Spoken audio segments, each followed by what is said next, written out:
चणा मसाला। आता छोले असो किंवा चवळी, पांढरे चणे असो किंवा काळे चणे, सगळं काही कमाल बने।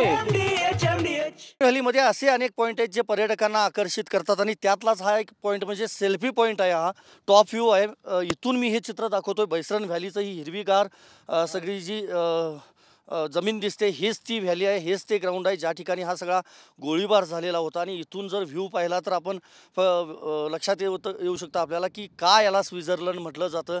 कारण वरती जर पाहिलं तर आजही आत्ताही आपल्याला दुपारच्या वेळेला हा बर्फ सगळा दिसून येतोय आणि घनदाट सगळं हे जंगल आहे, सगळी झाडी आपल्याला पाहायला मिळते। आणि खाली जे आपण ग्राउंड पाहतोय याच ग्राउंडवर हा बेछूट असा गोळीबार दहशतवाद्यांनी केलेला होता। बाजूला आपण पाहतो ही छोटी हॉटेल्स किंवा रेस्टॉरंटची जी जागा आहे ती एका बाजूला या ठिकाणी।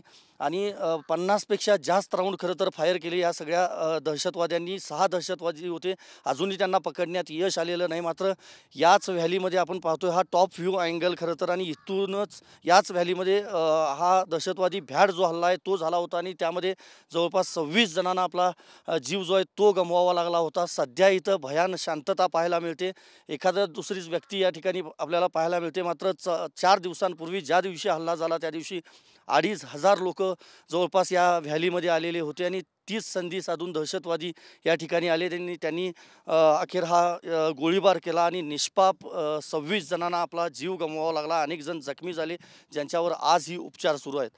व्हिडिओ जर्नलिस्ट विनोद कुमारसह मी संदीप राजगोळकर, TV9 मराठी, बैसरण व्हॅली, पहलगाम। वाह, काय आता मिळाली का चव? होय तर आता मिळाली खरी चव। MDH चंकी चाट मसाला, जीवनाला खऱ्या चवीचे रंग। असली मसाले साथ सच MDH